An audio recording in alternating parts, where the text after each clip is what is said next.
Hello everybody and welcome to my A to C Stitch with Me number 42. If you want any details about where I got the pattern and fabric and floss, then go to my two first episodes of this A to C Stitch with Me, and I have all the information there for you. A to C Stitch with Me, short summarized, is that I do stitch all of the pattern on camera, so you get to see everything from the beginning to the end. That's why it's called A to C, beginning to end. So we have completed the Racoon Cabin, the Frosty Forest series by Cottage Needleworks, and now we are on part 2 of the Frosty Forest series by Cottage Needlework, and it's called Snowy There.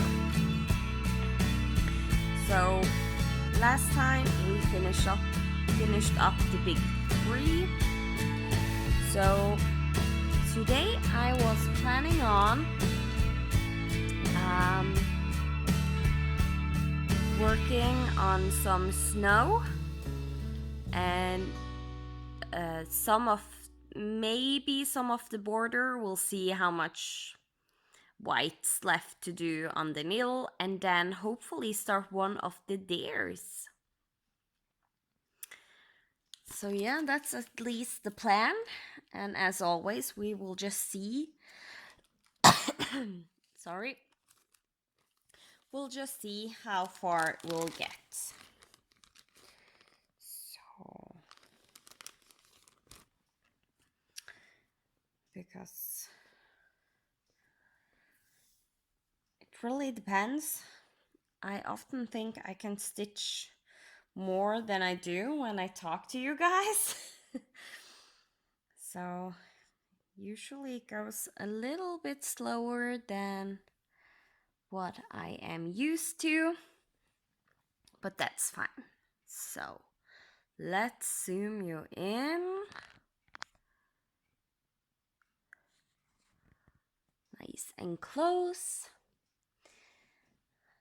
And then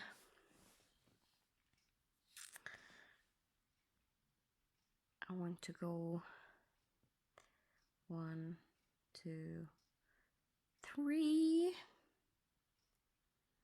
and 4 down. 1, 2, 3, 4.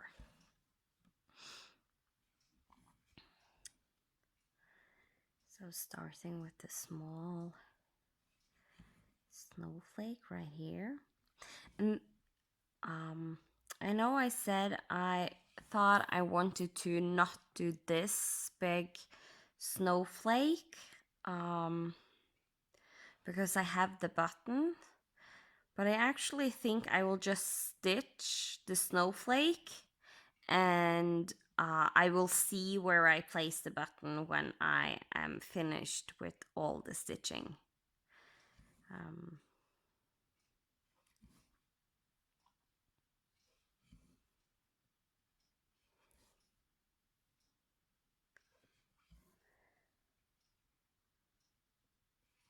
So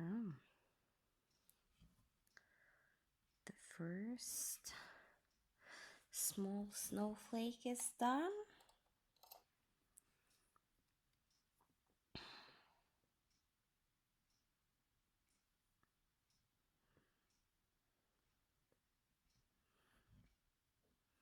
Then I'm going to do a pin stitch under the stitch. And it really gives me a lot of joy to hear that a lot of you have learned the pin stitch from me. And that's really heartwarming for me, that I can be of help. So Thank you for telling me. Okay, I think I'm going to split this. No, I actually have a tiny bit of floss left in the bag, the floss away bag. There's like a tiny leftover of white, and I think we can use that for another small motif, because I like to use up all my little ends of floss, especially now when it's the first time I'm sitting down today to stitch. Then I can really like do all the more fiddling things.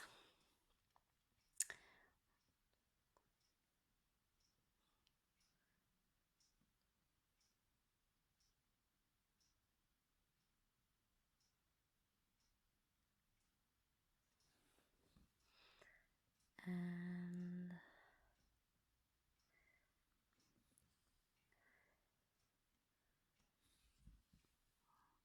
let's see.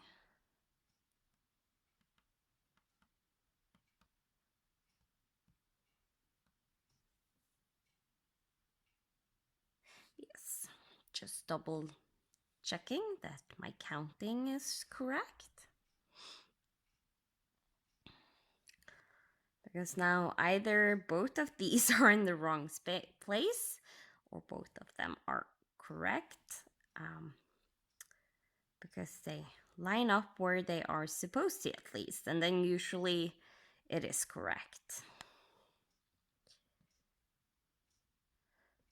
Not that I think it would have been a big problem on this pattern if the snowflakes were 1 or 2 stitches off. The biggest problem would be to remember that it is 1 and 2 stitches off, so I don't base any of my other stitching from those stitches.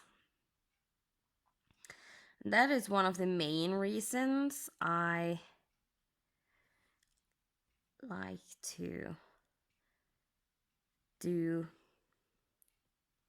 I don't like to have mistakes in my work and work around it, like fudge it, because it tends to end up just being too complicated, and you need to remember that you had this mistake here and there, and then I like much better to just fix it and restitch it, and then it's not a problem if I do a mistake.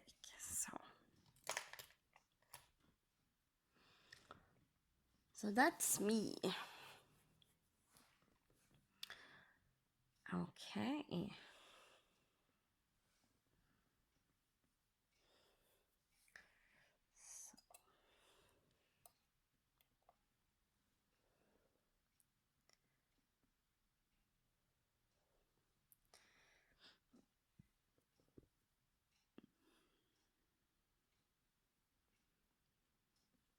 Then I have one more teeny tiny snowflake, only 1 stitch down here. So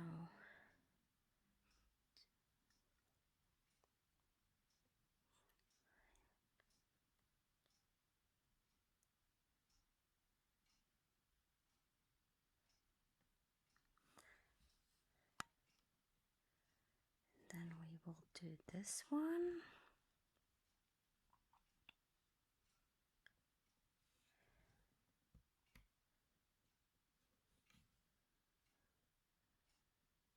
And again, do the pin stitch.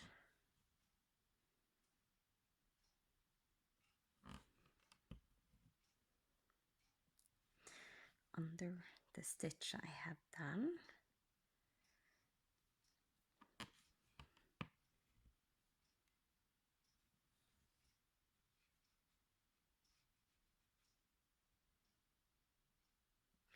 Sometimes when I do it under a stitch I already have done, I sometimes go down a third time, as you just saw, just because it's hard to see if you actually have pierced the floss, which is the whole point of pin stitching, is you have to pierce the floss or the thread. So.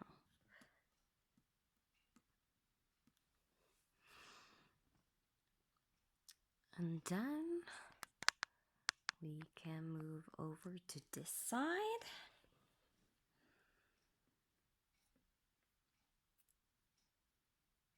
And start the last big snowflake, which I was not sure if I was going to do. And suddenly I have decided to do it after all. So.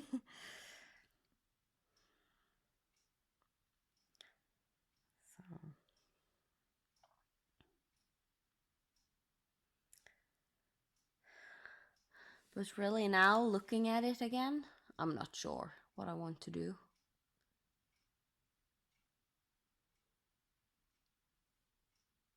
Because I really like how the snowflakes looks.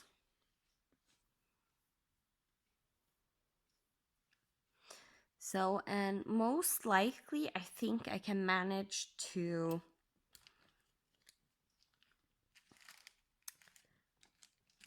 if I can find the button.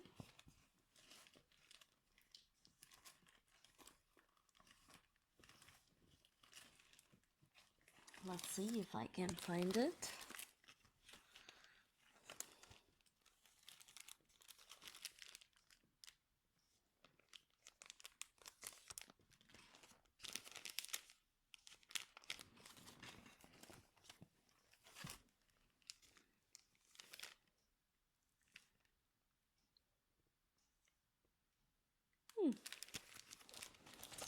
Hope it hasn't disappeared, because now I can't find it.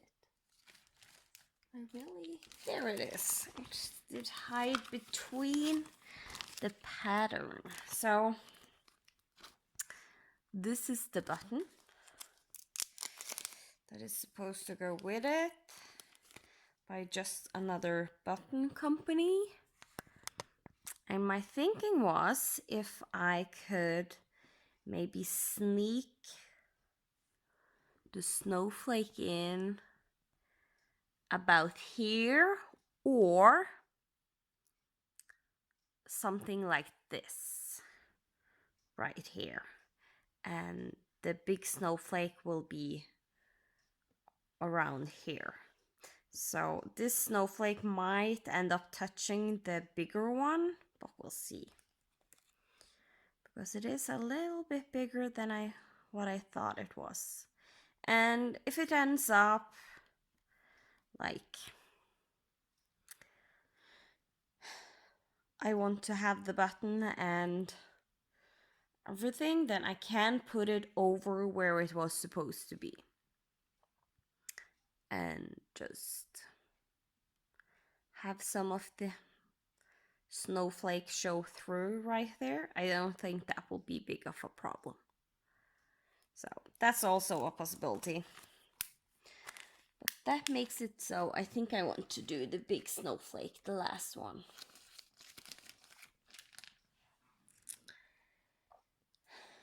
And that will also make it easier when I'm going to stitch the reindeers.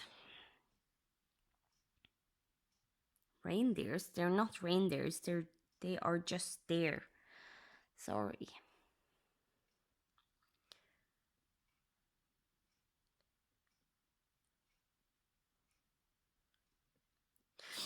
So I find the center of what will be my X, because when you stitch over two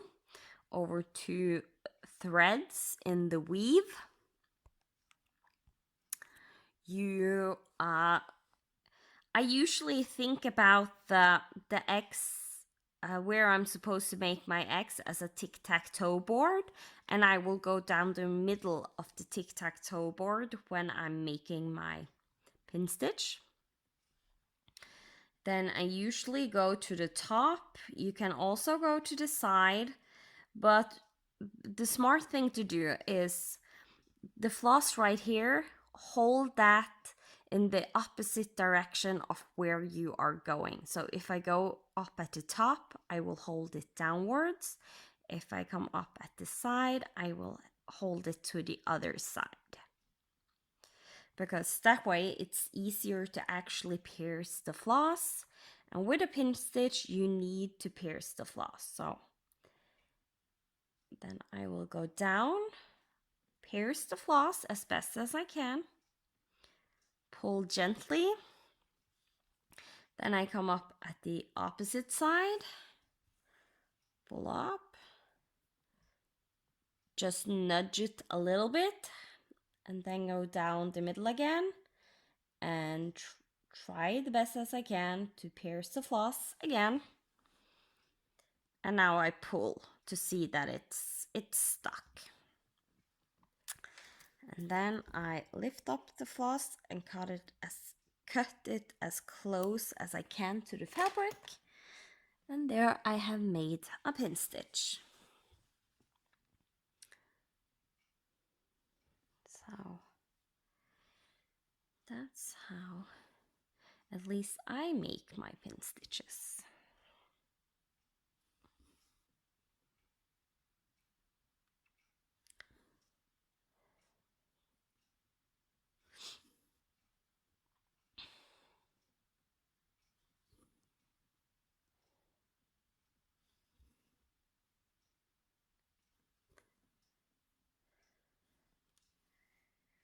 So how is everyone today? I do hope everyone is fine. As you most likely have noticed, I am struggling with most likely the flu. So my voice is starting to fade away.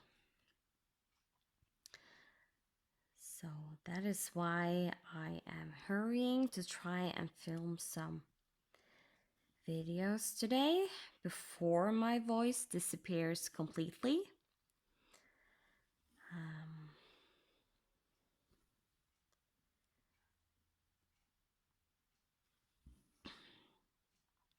So I hope you don't mind too much.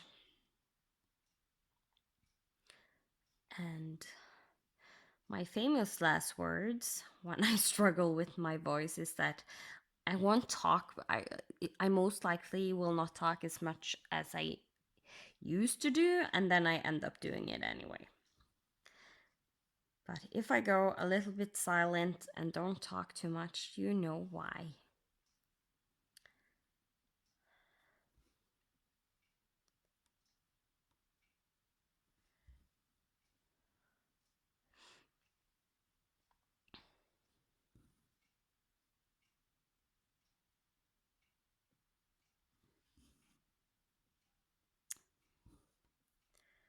I'm actually going to go back because I don't like how this X looks.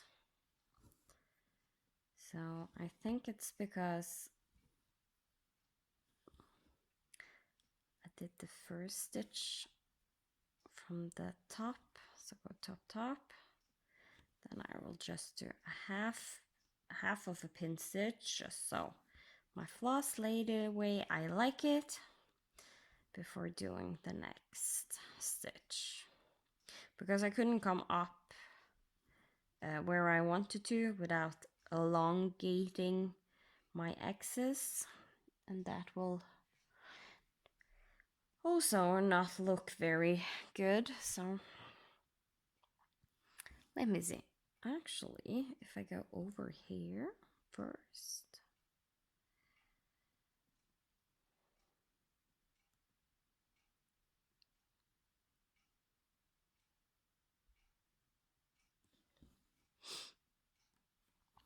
and do this X, then come down and do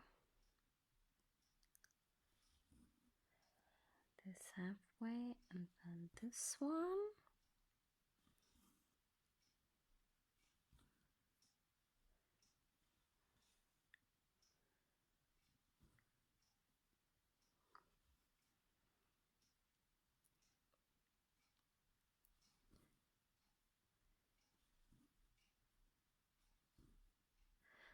So these snowflakes, they look lovely, but they do take a little bit of brain power to do.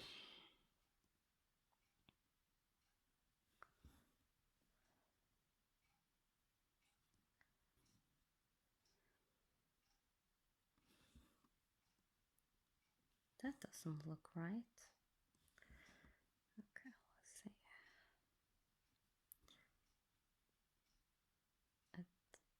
Actually, yeah, it's actually in the correct spot. I just, on linen, sometimes some of the X's will be a little bit bigger than other, so then they sometimes doesn't look quite the way I'm used to.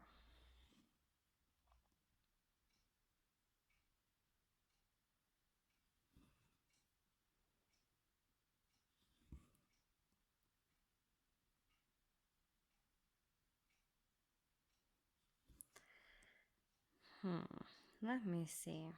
1, 2, 1, 2. Okay. I was off a little bit. Again.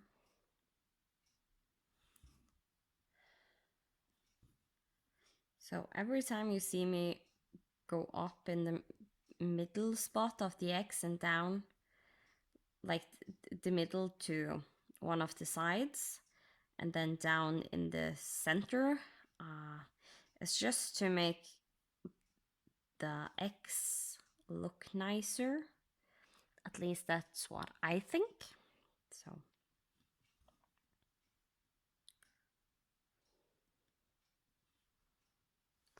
And you can totally not see where I'm at right now. There you are. That's one of the things with these A to Z stitch with me. I say everything is on camera, but sometimes I get out of where I think I am on the camera. And that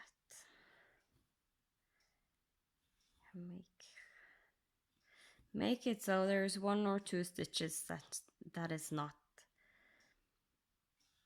you actually can see on the camera, but I have done them sitting here together with you stitching.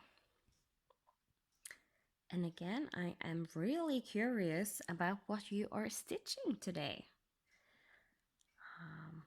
I have really loved that lately people have told me what they are stitching. I know that I said I wanted to know, and I really do. And if you are stitching anything like that you previously have stitched together with me, then please let me know. And also, if you are doing Instagram or floss, mostly Instagram, let me know so I can follow and see the pictures of the project. So there's not many stitches left in this floss, so I think I will just go down this direction, do the last excess, and then pin stitch.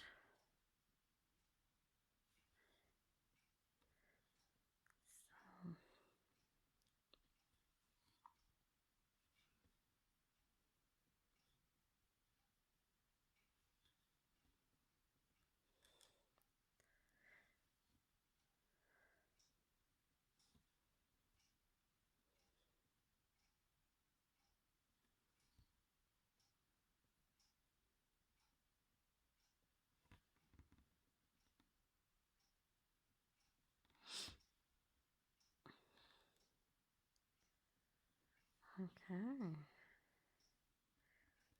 there we go.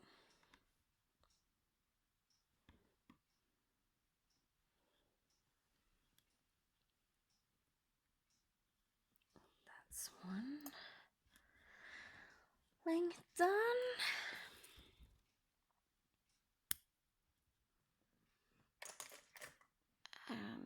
are closing into the 25 minutes mark.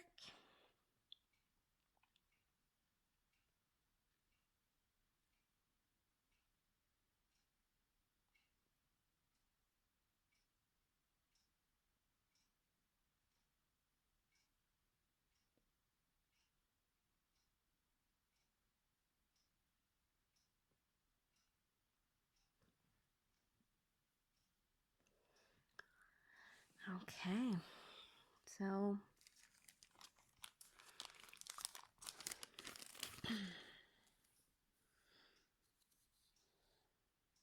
I'm going to cut one more length of white. And as always, I use my 30cm ruler that I have right here. So I just wrap my floss around it twice and then cut. And that is something I just have started to do because of if I work from a master set of DMC usually. So this is one of the few colors that is just for this project and not from my master set. Because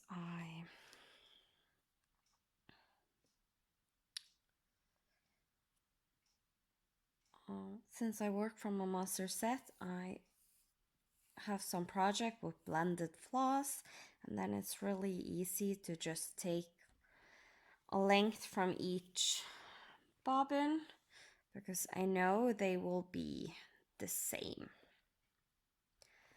length. So, and after a while you get used to that exact amount of length and stitches that you do.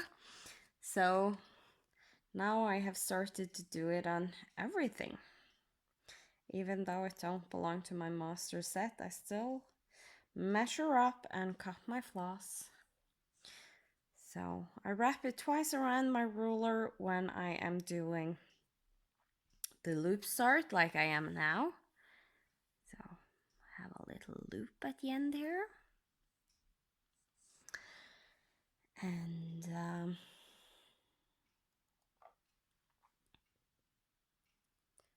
when I'm only using one strand and it's a little bit of a lower count, then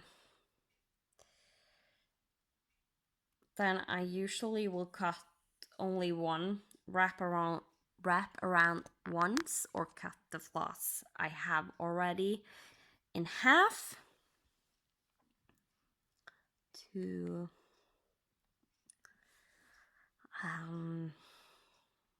what's the word, to use when stitching with one strand.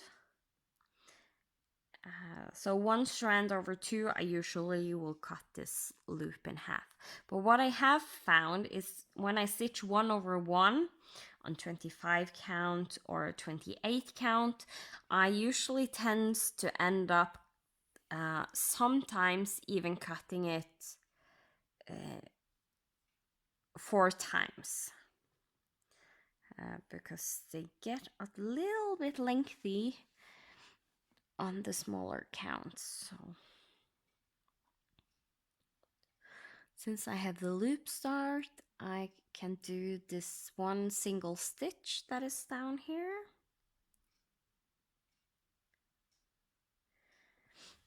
I usually like to do them with the loop start because I could pin stitch, then do the X, and then pin stitch under the X where there already is a pin stitch. But if I can avoid it, I will, because it's a little bit fiddly and it gets a little bit tight which most likely is a good thing when it comes to actually doing the pin stitch and piercing the floss. A little bit more difficult when it comes to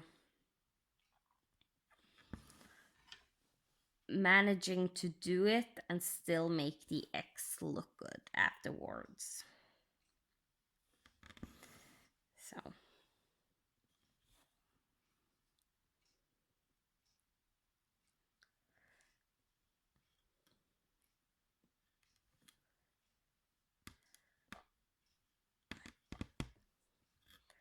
I actually think I managed to pin that pretty well, because I can get my needle down there one more time.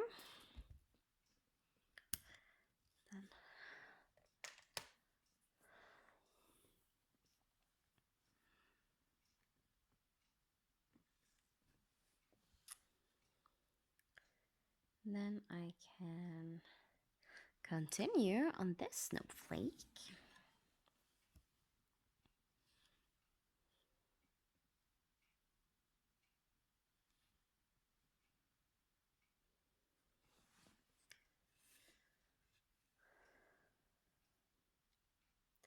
So one of the things I have started to do lately, remember this is pre-recorded video, so when I talk about things I have started to do, for you it actually will be, I will already have done it a few weeks when you see this.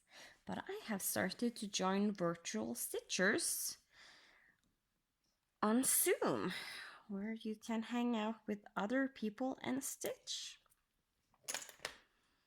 And that has been so much fun.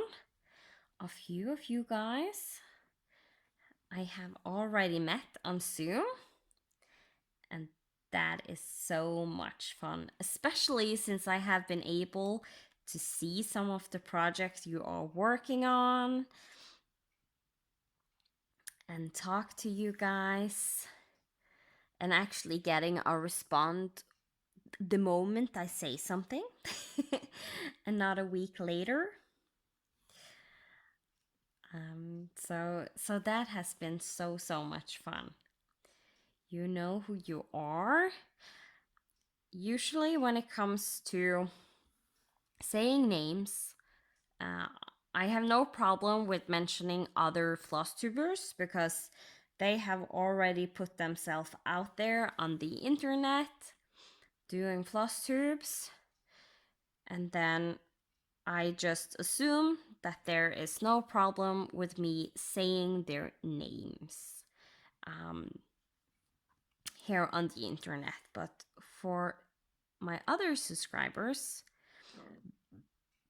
that comment and are not a floss tuber themselves, then I usually will not use your name, just because I don't know if you want your name to be out there on a video. So it's not because I don't like you or think less of you, it's just because I want to respect your privacy with not going fully into a floss tube.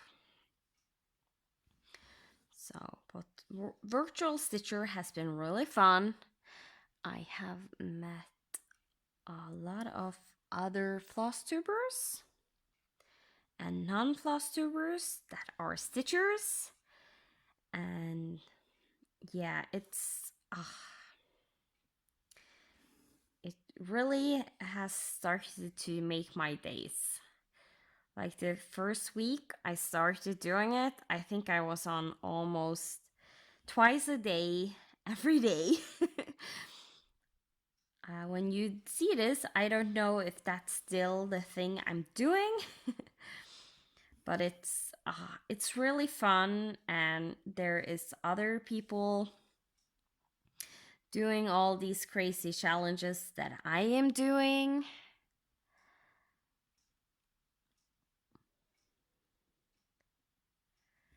And that is really fun.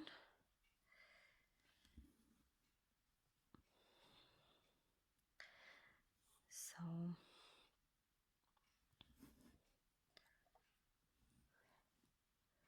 I just need to concentrate because I almost did a mistake in my stitching. So yeah, I usually am on in the mornings when I wake up, and that's the, what can you say? I think it's the nighttime in the US at least, because I know I have met Sammy J a couple of times on Zoom in the early mornings, where she is like 1 or 2 hours before she is finishing up her work for the day, and she works at the night. And I think for the Aussies, I think that's the evening for them. And when I come back in my time when it's evening, then I think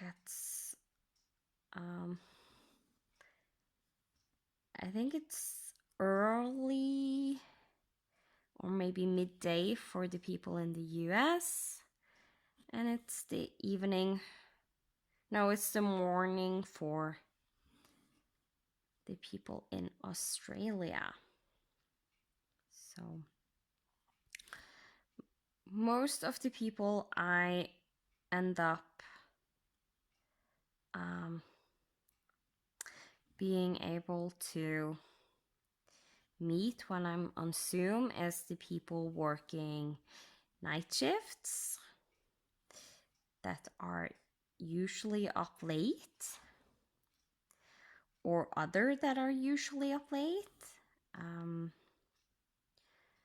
The Australian people I usually end up meeting right before they are going to bed, and then right before I am going to bed. So that's really funny. They have just woken up, and I am about to think of going to bed. And so yeah, that's usually what I end up meeting. But I also do try to, like, in the middle of the day for me, if I can, like if my husband and son is out, one of the days, I can't remember what they did, but they were out on something. So I was able to sit and stitch in the middle of the day because they were not home. And yeah, it's a lot of fun. The only time I really is not on is when I am sleeping. And I usually go to bed around midnight, my time, which is Central Europe time. And I try to wake up at 8 a.m. The reason I say I try is because I have had a couple of bad days, or like this week, and it's in a good way, because it's because we were traveling and I was up late, and that just exhausted me, but it was worth it because I got to meet my brother and niece and nephew. I also was able to meet a good amount of our friends from Stavanger, where I lived before. And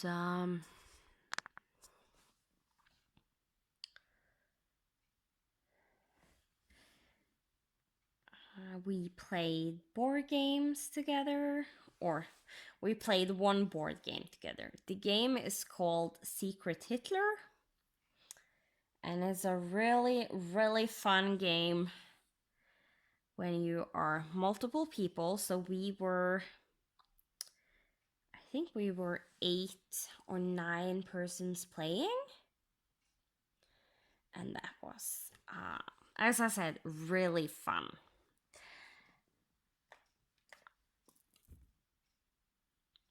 So, because it's a semi-cooperation game, or co-op, so we do, so there's 2 factions, and you kind of work together to try and win. So there's 2 parties. You have the fascists, which is the party where Hitler is, and you have the liberalists, and both are trying to win.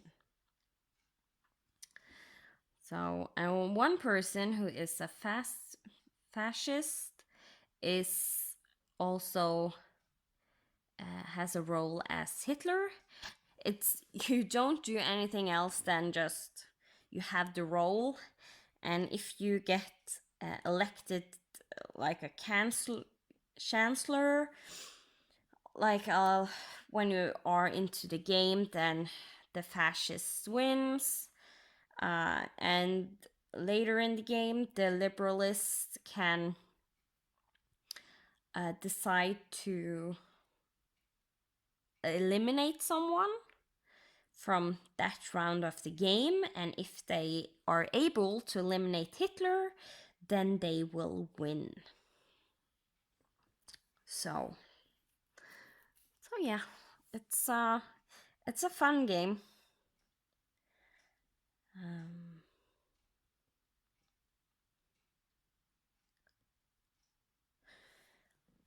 So let's see, time's up. And I think we actually managed to get all the snow done. All the snowflakes and just a tiny bit on the border here.